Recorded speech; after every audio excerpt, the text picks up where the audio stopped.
Stand at the edge of the lawn at Biltmore and the first sensation is not beauty. It is scale. An almost disorienting sense that this house was never meant to be taken in all at once. The facade stretches wider than most city blocks, a limestone cliff face punctuated by hundreds of windows, each one once demanding light, heat, cleaning, repair. Completed in 1895 for George Vanderbilt, Biltmore was not simply a residence. It was a declaration. At 178,926 square feet, with 250 rooms, 35 bedrooms, 43 bathrooms, 65 fireplaces, and miles of corridors, it was the largest private home ever built in America. And from the moment the final stone was set, the clock was already ticking. Behind the facade, Biltmore functioned less like a house and more like a self-contained industrial system. Step past the showpiece rooms and you enter the machinery of luxury. Boilers burned constantly to heat vast volumes of air. Electrical systems, cutting edge for the 1890s, required full-time technicians. Kitchens operated at hotel scale, producing meals not just for the family, but for guests and for staff who numbered in the hundreds. At its peak, Biltmore required an estimated 300 to 400 full-time employees, maids, valets, footmen, groundskeepers, carpenters, plumbers, electricians, stable hands, dairy workers. This was not optional labor. This was the cost of keeping the house alive. Every room had a price. Every corridor needed human hands. Every silent fireplace represented fuel hauled, ash removed, masonry maintained. Even the famous gardens designed by Frederick Law Olmsted were not ornamental luxuries. They were ongoing expenses. Thousands of acres of landscaped grounds had to be managed like an agricultural enterprise, with crews pruning, replanting, draining, irrigating. The house was beautiful because it was constantly worked on. The moment that work slowed, decay would begin. George Vanderbilt could afford this machine while he lived. His fortune, drawn from the vast Vanderbilt railroad empire, insulated him from the daily arithmetic of upkeep. But Biltmore's design assumed something dangerous, that this level of wealth would persist indefinitely.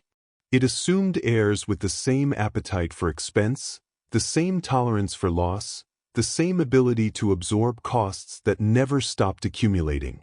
It assumed a world where money flowed forever in one direction. That world did not last. When Vanderbilt died in 1914, the estate passed to his widow, Edith. Almost immediately, the financial pressure tightened. The early 20th century brought income taxes, then sharply rising estate taxes. What had once been private wealth, lightly touched by the state, now faced systematic extraction.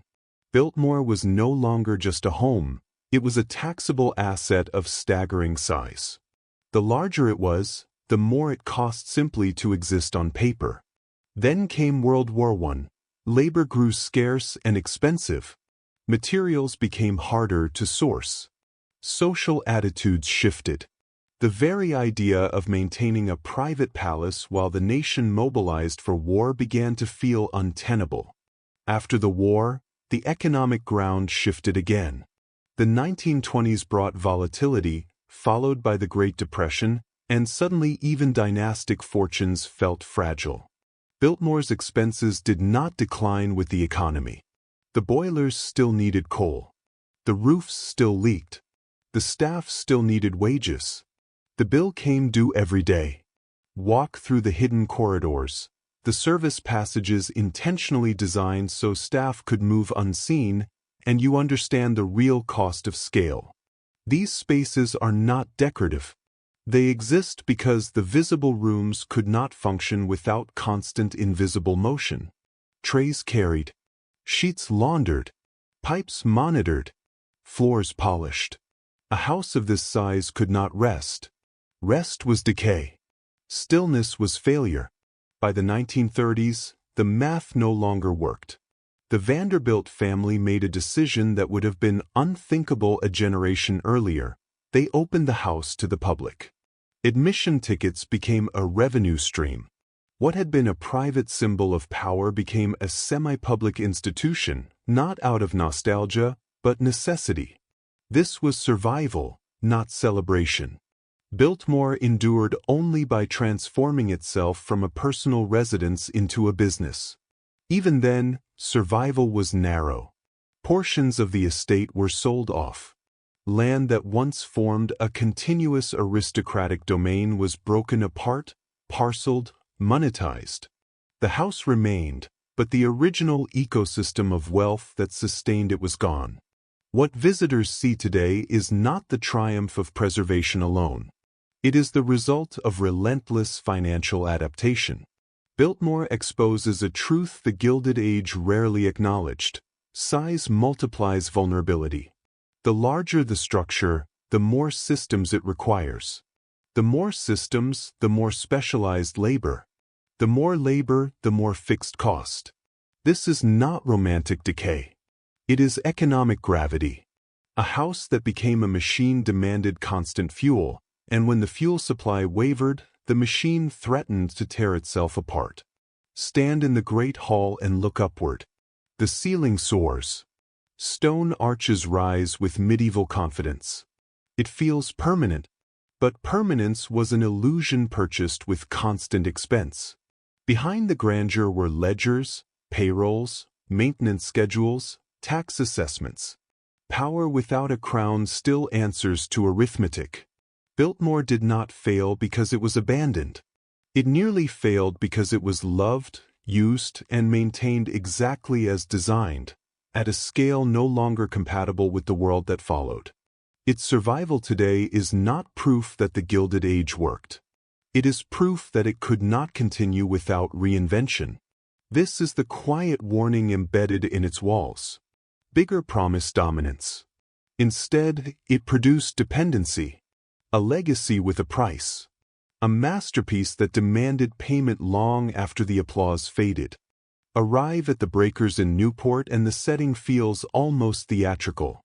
Ocean air, clipped lawns, white stone glowing against the Atlantic light. It looks permanent. It feels inevitable. And yet this house was never meant to be lived in the way a home is lived in.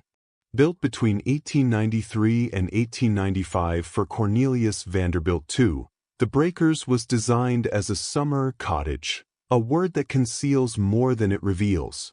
This was a 70-room palace inspired by Italian Renaissance villas, constructed almost entirely of stone and steel to signal fireproof modernity. But the most revealing detail is not how grand it was. It is how briefly it was used. For most years, the Vanderbilt family occupied the Breakers for roughly 8 to 10 weeks. Late summer, early fall. Then the family departed, returning to New York or Europe, and the house entered a strange limbo. The doors closed to guests, but the estate did not shut down. It could not. Behind the facade, the machinery of luxury continued to run, even in absence. Heat had to be maintained to protect walls and pipes. Roofs required inspection after every storm. Salt air accelerated corrosion. Carpets, draperies, and upholstery demanded constant care to prevent mildew and rot. The bill came due whether anyone slept in the bedrooms or not. Stand in the hall during the off-season, when the echoes feel louder, and you begin to sense the imbalance. The Breakers consumed resources year-round, but delivered its purpose only for a fraction of the calendar. This was not inefficiency by accident. It was inefficiency by design. These mansions were not built to support daily life. They were built to host spectacle. Balls, dinners, social rituals compressed into a narrow window when Newport became the temporary capital of American wealth. To sustain that spectacle, an entire workforce remained in motion long after the family left. Dozens of servants stayed on-site through the winter. Caretakers, engineers, groundskeepers, cleaning staff. Boilers had to be monitored constantly. The estate's private power systems required supervision. Plumbing, a marvel of its time, could not be allowed to freeze. Even the vast kitchens, silent most of the year, required maintenance crews to keep equipment from degrading. A house of this size resisted dormancy. Neglect would have been cheaper, but neglect would have been fatal. What they don't show in the glossy photographs is the arithmetic. Staffing costs did not scale down proportionally when the family left. Heating bills rose in winter, even as rooms stood empty. Insurance premiums reflected the size and replacement value of the structure, not its occupancy. Repairs could not be deferred indefinitely because deferred maintenance in a stone and steel mansion compounds quickly. Water intrusion becomes structural damage. Small failures multiply. A seasonal palace becomes a year-round liability. The breakers embodied a very specific economic moment. In the late 19th century, the Vanderbilt fortune, rooted in railroads and industrial consolidation, generated income streams vast enough to absorb waste. Seasonal waste. Architectural waste. The house did not need to make sense financially because the fortune behind it was larger than logic. Power without a crown does not ask permission. It builds. But the early 20th century was not kind to such assumptions. After Cornelius Vanderbilt II died in 1899, responsibility passed to heirs who inherited not only prestige, but a structure engineered for constant expenditure. The estate remained in family hands, but the economic environment tightened. Income taxes, introduced and expanded. Labor costs rose. Domestic service, once abundant and cheap, became scarcer as social norms shifted and alternative employment expanded. The very system that allowed seasonal mansions to function, the availability of invisible labor, began to erode. Step past the showpiece rooms and into the service corridors and you see the truth of the design. Narrow passages. Back staircases. Utility spaces that dwarf those of ordinary houses. These were not afterthoughts. They were central arteries. The breakers relied on unseen hands to sustain an illusion of effortless leisure. Without them, the illusion collapsed. Seasonal living magnified every weakness. Because the house was idle for most of the year, deterioration often went unnoticed until reopening season approached. Problems surfaced all at once. Structural stress. Mechanical failures. Each spring demanded a surge of repairs to prepare the house for its brief moment of use. Maintenance was not steady. It was cyclical, expensive, and urgent. A rush to make the palace presentable before the social calendar resumed. Over time, this pattern became harder to justify. The mansion did not adapt to changing lifestyles. Families shrank. Entertaining styles changed. The idea of transporting entire households, staff included, to a secondary residence for a few weeks began to feel archaic. What once signaled supremacy began to suggest excess without purpose. The breakers survived where many others did not, but not because the model worked. It survived because it was eventually transformed. Public tours replaced private balls. Admission tickets offset operating costs. The mansion's seasonal emptiness became part of its mystique, curated and monetized. Preservation stepped in where private use failed. But strip away the modern framing, and the lesson remains stark. These houses were built for moments, not lives.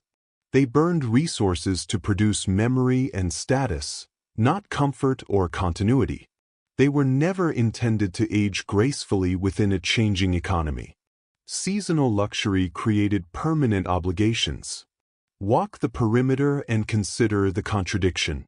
A structure designed to project timelessness, used briefly, maintained endlessly, justified by a fortune that itself depended on unstable industrial dominance.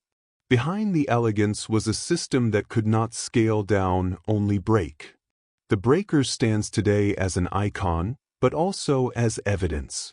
Evidence that wealth, when compressed into spectacle, leaves behind architecture that demands payment long after the applause fades. A house that lived for weeks and charged for decades. Approach Lyndhurst slowly, and the first impression is deliberate drama. Pointed towers rise above the Hudson River like a European relic misplaced on American soil. Arched windows, crenellated parapets, asymmetry that feels intentional rather than efficient. This was not built to blend in. Completed in its final Gothic revival form in the 1860s and later owned by railroad magnate Jay Gould, Lyndhurst was architecture as statement. It announced lineage where there was none, permanence where wealth was still new. For decades, this language worked. Then, almost without warning, it stopped. Behind the facade, Lyndhurst belonged to a world that was quietly disappearing. The Gothic revival style was rooted in romantic nostalgia, an aesthetic that borrowed authority from medieval Europe. Castles implied continuity, hierarchy, endurance.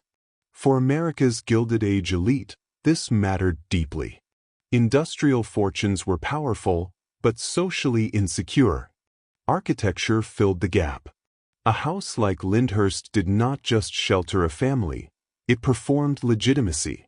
But architecture, like fashion, is bound to its moment. And moments end. After World War I, the cultural ground shifted beneath these houses. The war accelerated everything: technology, transportation, social mobility, expectations of modern life. The elite returned from Europe changed. They had seen destruction on a scale that made ornamental excess feel outdated, even embarrassing. The idea of living inside a romanticized fortress began to clash with a new desire for control, discretion, and speed. Privacy replaced pageantry. Efficiency replaced symbolism. Stand in the great rooms of Lyndhurst and you feel the mismatch. High ceilings amplify sound. Long sightlines expose movement. The house is designed to be seen through, not sealed off. In an earlier era, this openness communicated confidence. After the war, it became a liability. Wealthy families no longer wanted their lives on display, even within their own homes. They wanted smaller rooms, fewer staff, tighter control over who moved where and when. What they don't show is how deeply taste is tied to logistics. Gothic revival houses demanded a certain way of living. They required large domestic staffs to operate smoothly. Servants were visible by necessity, moving through public spaces, climbing grand staircases, maintaining fireplaces, curtains, floors, and windows that multiplied with every decorative flourish. But domestic service was changing. Labor costs rose. Social norms shifted. Fewer workers were willing to live invisibly inside someone else's castle. At the same time, technology was reshaping daily life. Automobiles reduced the need for estates near rail lines. Telephones compressed distance. Electricity changed how space was used. New wealth no longer needed architecture to announce itself from afar. Power could be quiet. Mobility mattered more than monumentality. A Gothic mansion, fixed and massive, could not adapt easily. Its very form resisted modernization. Step past the showpiece rooms and into the service areas, and the problem becomes clear. These houses were not modular. Walls were load-bearing stone. Systems were embedded. Retrofitting for modern heating, plumbing, and electrical efficiency was expensive and disruptive.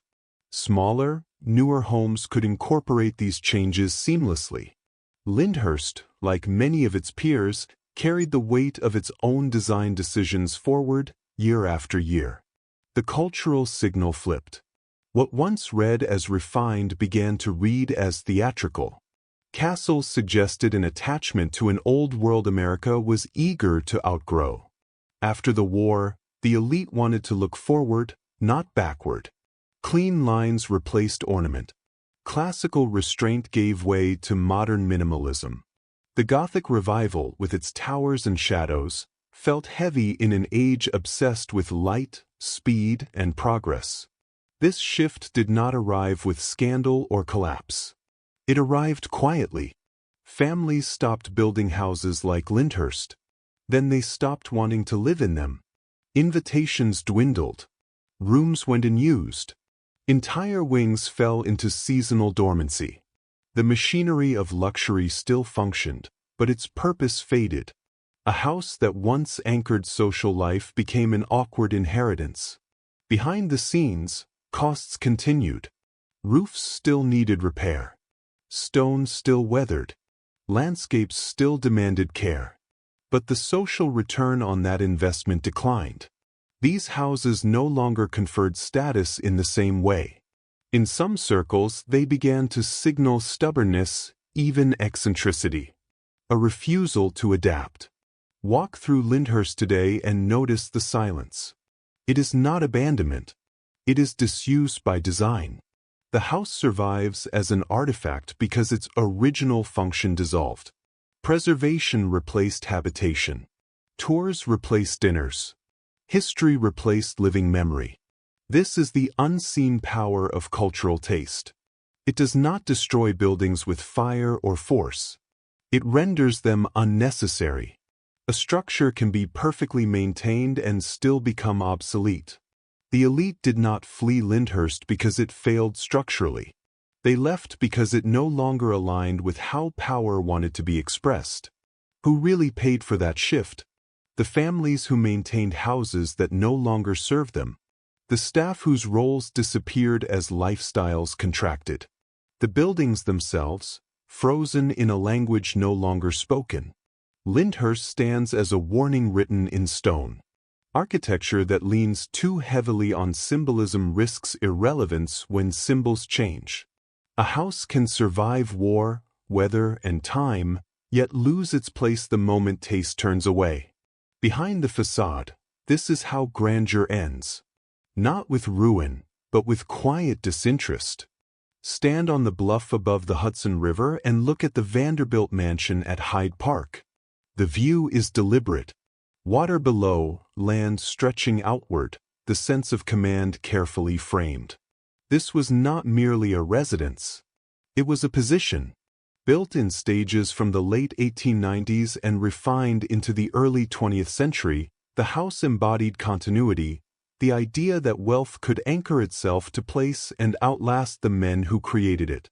Yet the most decisive force acting on this mansion did not arrive through the front door. It arrived through paperwork. Behind the facade, a quieter threat was gathering momentum. At the turn of the century, America began to formalize its relationship with wealth. Income taxes emerged. Estate taxes followed. What had once passed seamlessly from one generation to the next now faced assessment, valuation, and liquidation. The Vanderbilt Mansion, with its acreage, buildings, collections, and improvements, became an entry on a ledger. And once wealth is reduced to numbers, sentiment carries little weight. When the owner died, the house did not pause. The boilers still ran. The staff still required wages. Roofs still leaked. Grounds still demanded labor. But alongside those familiar costs came a new category of expense, one-time, immense, and unavoidable. Estate taxes demanded payment in cash. Not in land. Not in heritage. And cash was often the one thing these estates were not designed to produce.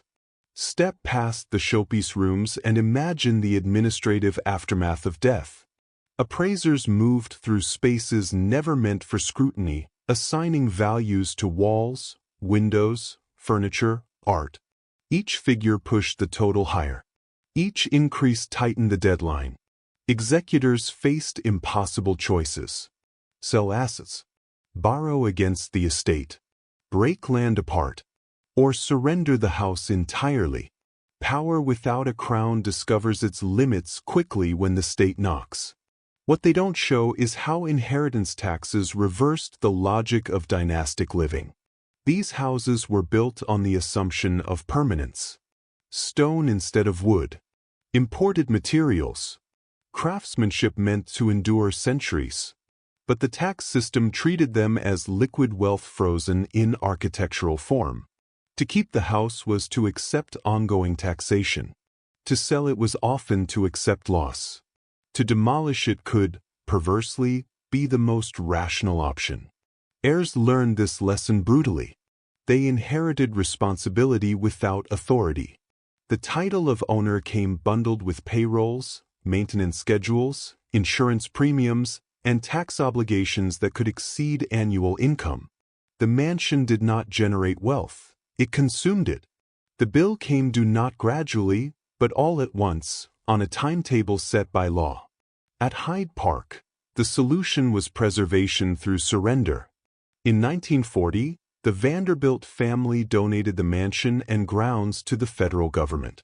This was not an act of casual generosity. It was strategic survival. Donation converted a private liability into a public asset. Taxes dissolved. Maintenance shifted to the state. The family retained legacy, if not control. The house lived on, but the dynasty stepped away. Many families were not so fortunate. Across the Northeast, mansions faced harsher endings. Estates were subdivided. Ballrooms dismantled. Wings torn down to reduce assessed value. In some cases, entire houses were demolished simply to eliminate the tax burden. Stone by stone, permanence was undone to satisfy arithmetic. The grandeur of the Gilded Age met the precision of modern finance, and finance did not blink. Walk through the service corridors and consider how quickly authority evaporates. The same unseen hands that once sustained luxury were dismissed as estates contracted. Domestic staffs shrank or vanished. Specialized roles disappeared. The machinery of luxury could not idle cheaply. When the flow of money slowed, systems collapsed inward. Houses designed for abundance resisted austerity. Inheritance taxes did more than redistribute wealth. They changed behavior. Families learned to avoid visible accumulation. Smaller houses, trusts, corporate ownership structures. Wealth retreated from architecture and reappeared in forms harder to measure, harder to tax, harder to see. The age of the monumental private mansion faded not because taste alone shifted, but because the economic penalties became explicit. At Vanderbilt Mansion, the rooms remain intact, carefully preserved. But preservation is not power. The house survives as an artifact, not as an engine of family dominance. Visitors walk the halls where decisions once shaped industries, now accompanied by placards and ropes. The transformation is complete. What was once private space governed by lineage is now public history governed by policy. Behind the facade, this is the story written into the walls. Dynasties did not fall solely through mismanagement or extravagance. They were dismantled methodically by systems that demanded liquidity, transparency, and compliance. Architecture could not adapt quickly enough. A house that became a machine could not outrun the tax code. Who really paid for this shift? The heirs who sold what they could not keep. The workers whose livelihoods dissolved with the estates. The buildings themselves, reduced from symbols of continuity to financial instruments subject to elimination. Stand at the edge of the property and feel the irony. A mansion built to project timeless authority survives because its owners relinquished it. The end of dynasties did not arrive with scandal or fire. It arrived with invoices, deadlines, and signatures. Quiet. Legal. Absolute. This is how old money learned a new rule. Stone does not protect wealth.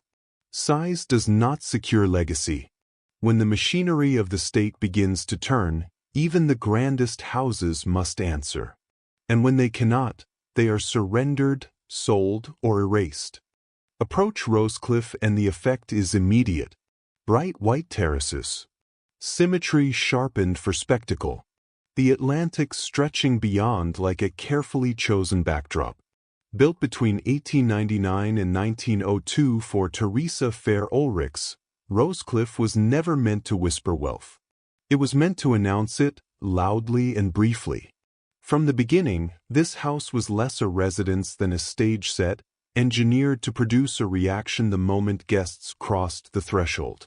And like most performances, its power depended on illusion. Behind the facade, Rosecliff reveals its true purpose. Inspired by the Grand Trianon at Versailles, the mansion was designed first and foremost as a ballroom with walls attached. The interiors were optimized for movement, sightlines, and light, not for daily living. Rooms flowed into one another with theatrical openness. Surfaces gleamed under gas and early electric lighting. Everything reflected. Everything amplified presence. This was architecture as social weaponry, built to dominate Newport's elite summer scene. Stand in the grand ballroom and imagine it filled with bodies. Hundreds of guests. Music echoing off plaster and mirrored walls. Dresses brushing marble floors. The room works perfectly for that moment. What it does not do is rest. Once the guests leave, the house has nothing to fall back on.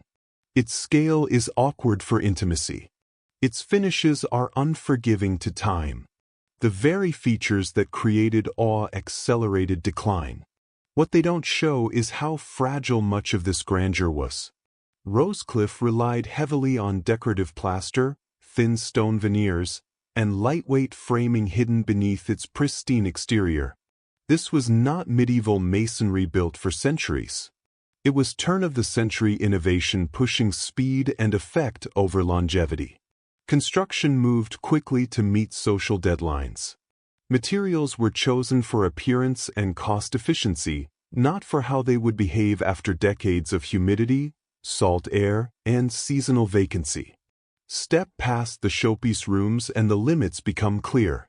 Experimental heating systems struggled to distribute warmth evenly across vast, open spaces. Early electrical wiring required constant updating. Plumbing, advanced for its time, aged poorly as standards changed. Maintenance was not simply expensive, it was continuous and reactive.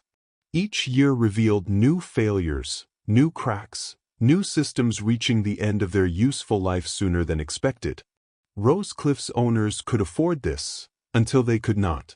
Like many Newport mansions, the house was occupied only during the summer season. The rest of the year, it sat exposed to harsh coastal conditions. Salt air crept into joints. Moisture settled into walls. Freeze-thaw cycles stressed materials never designed for dormancy. The cost of keeping it alive far exceeded the cost of using it. The house functioned best when filled with people, heat, and activity. Empty, it deteriorated faster. This created a cruel cycle. The more spectacular the parties, the more strain on the building. The longer it sat and used, the more repairs were required to make it ready again. The bill came due whether or not the social calendar justified it. Behind the scenes, unseen hands worked constantly to sustain the illusion. Crews polished, patched, replaced, reinforced. Decorative elements were refreshed again and again to maintain the appearance of perfection. But unlike more robust estates built for permanent occupation, Rosecliff had no margin for neglect. Cosmetic grandeur ages badly when it carries structural responsibility. By the early 20th century, the cultural appetite that justified such houses began to fade. Lavish balls gave way to quieter forms of socializing. Public scrutiny of excess intensified. The idea of pouring vast resources into a house designed primarily for spectacle began to feel exposed, even risky. Rosecliff's strengths became liabilities. It could not easily adapt to changing expectations of comfort, privacy, or efficiency. Walk its corridors today and you sense the imbalance. Rooms feel oversized for living, undersized for maintenance infrastructure. Systems are retrofitted rather than integrated. Preservation has replaced use, because use would accelerate where beyond what even modern budgets could tolerate. The house survives as an artifact because it no longer serves its original function. Rosecliff was never meant to age gracefully. It was meant to dazzle at the peak and be refreshed continually by wealth that assumed no end. When that assumption failed, the architecture had nowhere to go.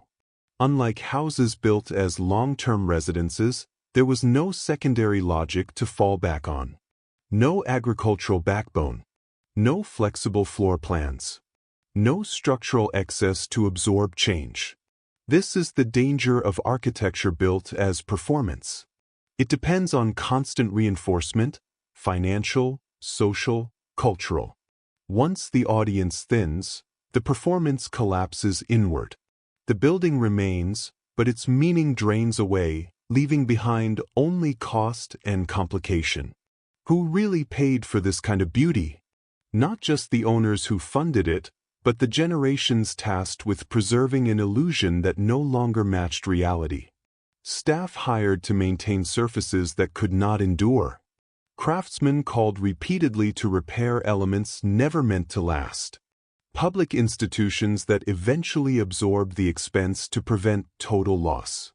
Rosecliff endures today not because it worked, but because it was rescued from its own design. Its survival is preservation against the grain of its intent. It stands as evidence that architectural ambition divorced from durability creates beauty on borrowed time. Behind the facade, this is the truth written into its walls. Some houses are built to live in. Others are built to be seen. When being seen is no longer enough, the structure is left to answer a harder question. Was any of it meant to last? Stand on Fifth Avenue and look at the Carnegie Mansion, and the first impression is restraint. Solid stone walls. Balanced proportions. A house that seems to sit calmly amid the noise of Manhattan. Built between 1899 and 1902 for Andrew Carnegie, this was not a palace designed to overwhelm. It was designed to endure. And yet even here, behind the facade of discipline and control, the same tension waits. This house was powered by an industry that believed itself permanent. Steel, railroads, vertical integration, monopolistic scale. For a time, it worked so well that permanence felt guaranteed. Behind the facade, Carnegie's wealth came from systems that moved faster than architecture could ever respond to. Steel production depended on global demand, labor stability, raw materials, and political tolerance. Railroads depended on expansion, subsidies, and public faith. These were not static foundations. They were volatile engines. The mansion rose as a symbol of mastery over those engines, a physical claim that industrial power could be fixed in stone and mortar. Step past the showpiece rooms and you sense the logic of the house. This was not built for endless spectacle. It was built as a controlled environment. Fewer servants than Newport palaces. More practical circulation. Systems designed to function efficiently rather than impress socially. Carnegie believed in rational order. The house reflects that belief. But rational design could not insulate it from the instability of the wealth that sustained it. What they don't show is how closely architecture follows cash flow. When steel prices soared, maintenance was effortless. When labor disputes erupted, when markets tightened, when public sentiment turned against monopolies, the margins narrowed. Industrial wealth does not arrive evenly. It surges and contracts. Houses, however, demand consistency. Payroll does not fluctuate gracefully. Repairs cannot be postponed indefinitely. The cost of keeping it alive remains fixed while income becomes uncertain. Carnegie himself exited at the peak. In 1901, he sold Carnegie Steel to J.P. Morgan, creating U.S. Steel and securing one of the largest personal fortunes in history. The mansion was completed just as its owner stepped away from the industry that justified it. This timing matters. The house became a monument to a phase of capitalism already closing. Carnegie turned to philanthropy. Libraries replaced factories. The logic of wealth shifted from accumulation to distribution. But the structure remained, and structures outlive intentions. As industries evolved, the social role of industrial titans changed. Antitrust laws tightened. Public tolerance for monopolistic power waned. Fortunes that once seemed unassailable became politically vulnerable. Heirs inherited capital tied to industries facing regulation, competition, and decline. The mansion, immovable and expensive, reflected that exposure.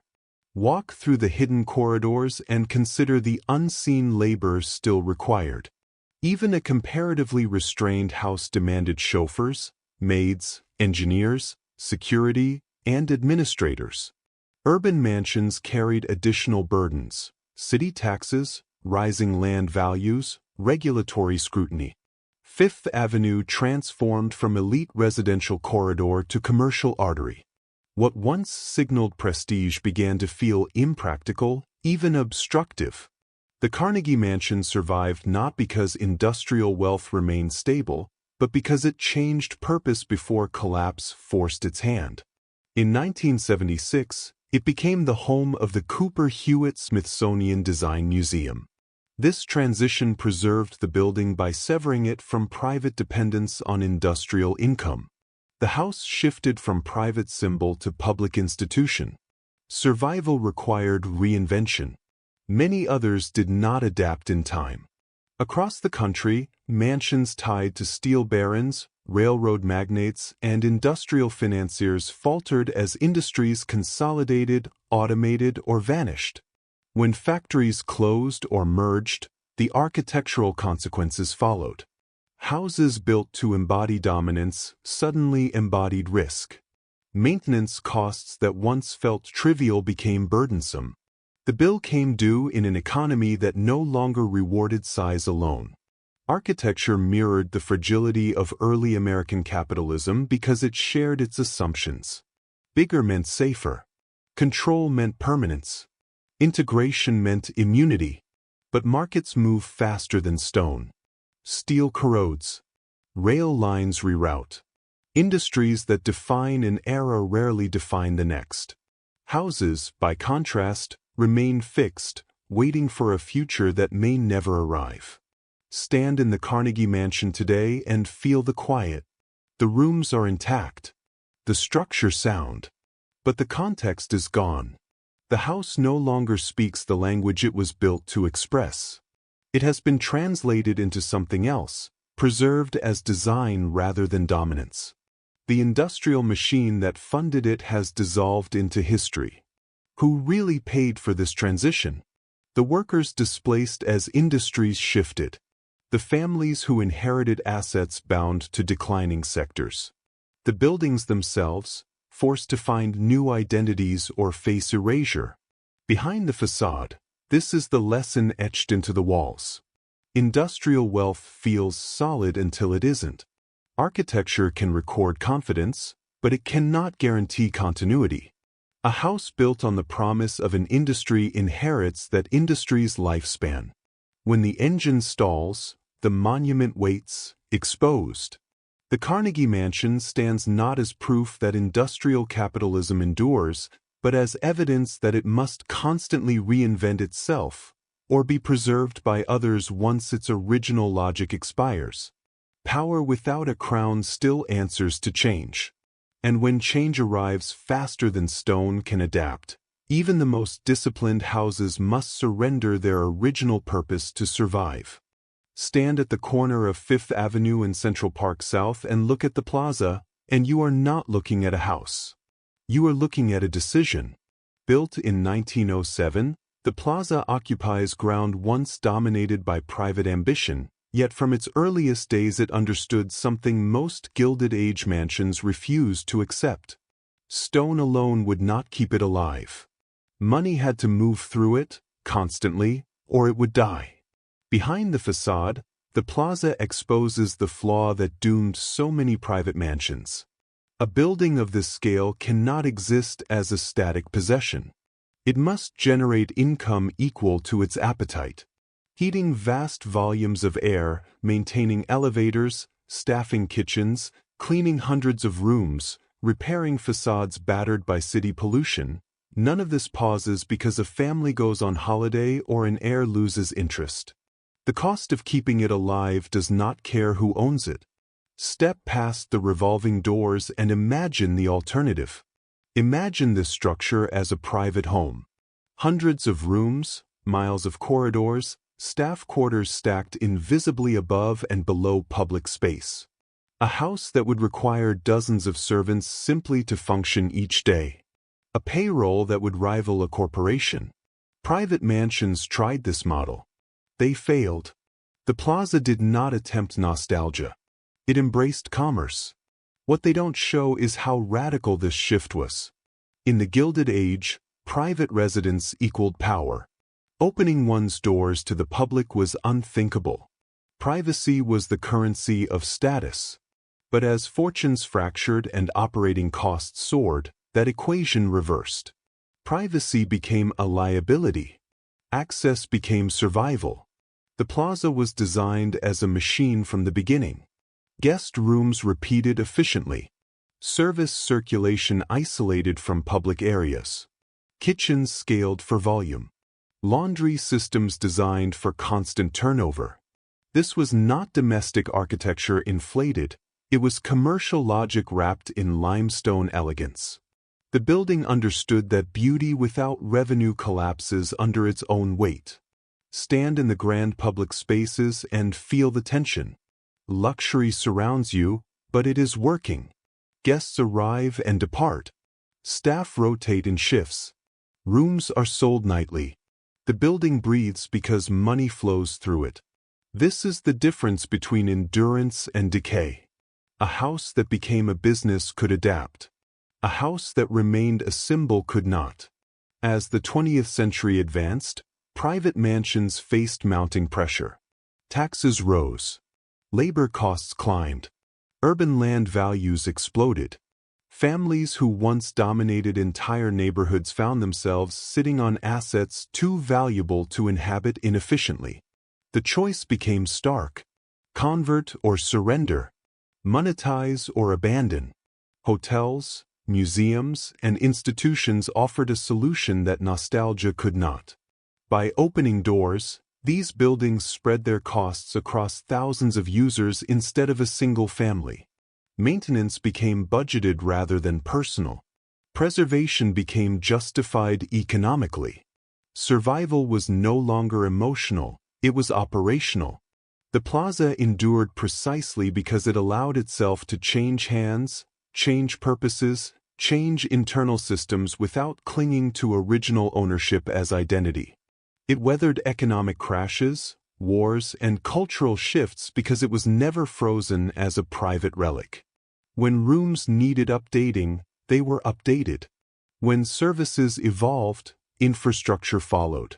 Reinvention was not betrayal. It was strategy. Behind the scenes, unseen hands continued to matter. Engineers monitoring systems around the clock. Housekeeping teams resetting rooms in minutes, not days. Administrators calculating occupancy rates instead of family guest lists. The machinery of luxury never stopped, but it became accountable to balance sheets rather than ego. Contrast this with the fate of private mansions that resisted conversion. Empty rooms, locked wings, deferred maintenance. The bill came due without a revenue stream to answer it. Stone cracked, roofs failed. Houses designed for life retreated into shells, preserved only if governments or foundations intervened. The plaza avoided that fate by accepting a hard truth early. Grandeur alone is not a business model. Sentiment does not pay for boilers. Legacy does not fund repairs. Only use does. Only circulation. Only relevance. Walk through the building today and notice what is missing. There is no sense of inheritance. No singular family narrative dominating the space. The plaza belongs to no one and to everyone. Its survival required letting go of ownership as identity. That is the price of endurance. Who really paid for this transformation? The old idea of private dominance over urban space. The illusion that wealth could sit still and remain powerful. The belief that architecture could resist economic reality through dignity alone. Behind the facade, this is the lesson written into the plaza's walls. Houses that insisted on being homes died as homes. Buildings that accepted reinvention lived on. Not because they were loved more, but because they were used. The plaza stands not as nostalgia, but as proof. Proof that survival in the modern world demands adaptation. Proof that architecture tied to living systems endures longer than architecture tied to lineage. Proof that when the age of private mansions ended, only those willing to become something else were spared. In the end, this building teaches a quiet rule. If a house cannot earn its existence, it must eventually justify its demolition. The plaza never asked to be remembered. It chose to remain necessary. Stand on Riverside Drive in the early 20th century and imagine a structure so large, so unapologetically dominant, that it seemed to defy the city around it. The Schwab Mansion rose not as a home, but as a proclamation.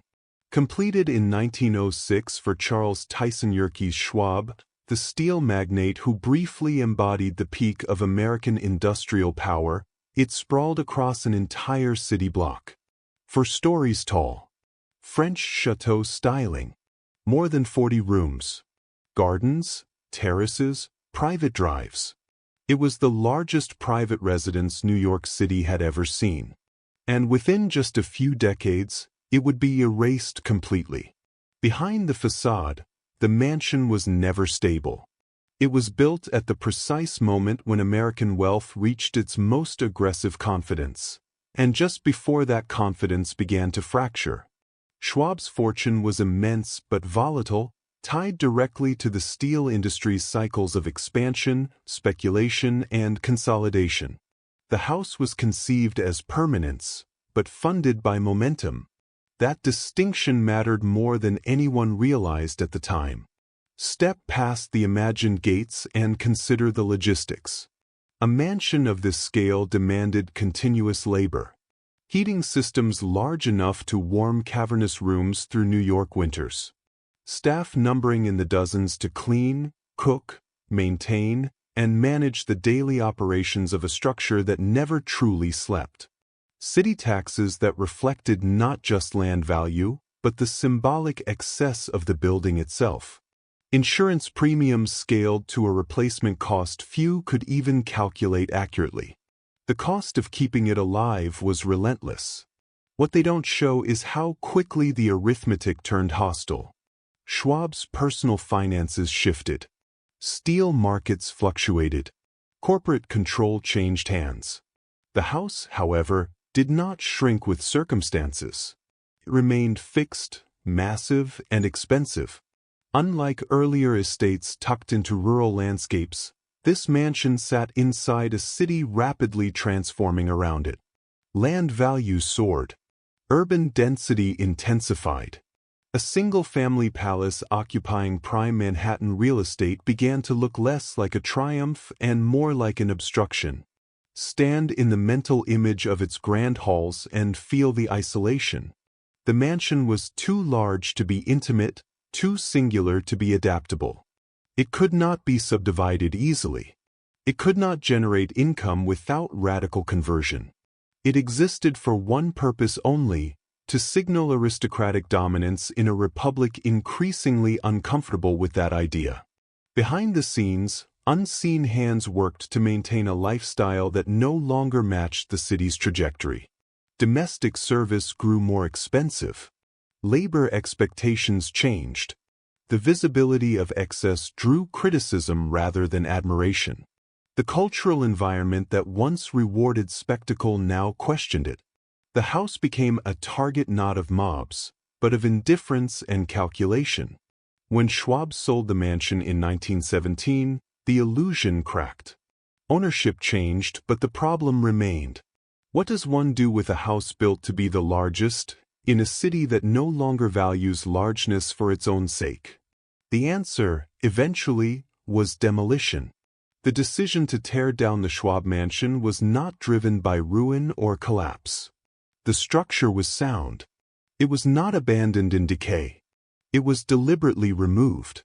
Stone by stone, the largest private mansion in New York City was dismantled to make way for apartment buildings, structures designed for efficiency, density, and return on investment. This was not a tragedy. It was a choice. And that choice carried meaning far beyond one building. It marked the moment when the logic of aristocracy finally lost to the logic of modern capitalism. Private grandeur surrendered to collective utility. Lineage gave way to yield. The city chose units over estates, tenants over dynasties, cash flow over symbolism. Walk the site today and nothing announces what once stood there. No plaque restores its authority. No ruins invite nostalgia. The absence is complete. That absence is the message. The Schwab mansion did not survive as a museum or institution because it could not be justified as either. It represented an idea America no longer wanted to preserve.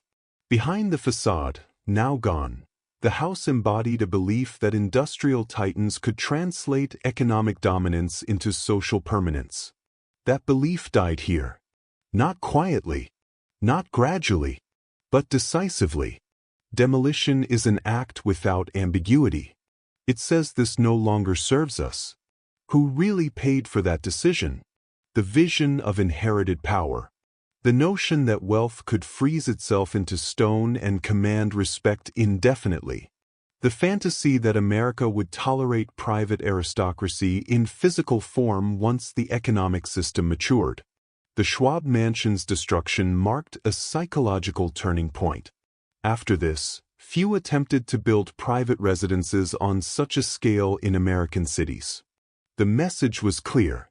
If even the largest, most expensive, most dominant mansion could be erased, none were safe. Modernity would not negotiate with nostalgia. This was the end of the Gilded Age not as a date, but as a mindset, a realization that the country had moved on. That power no longer needed castles.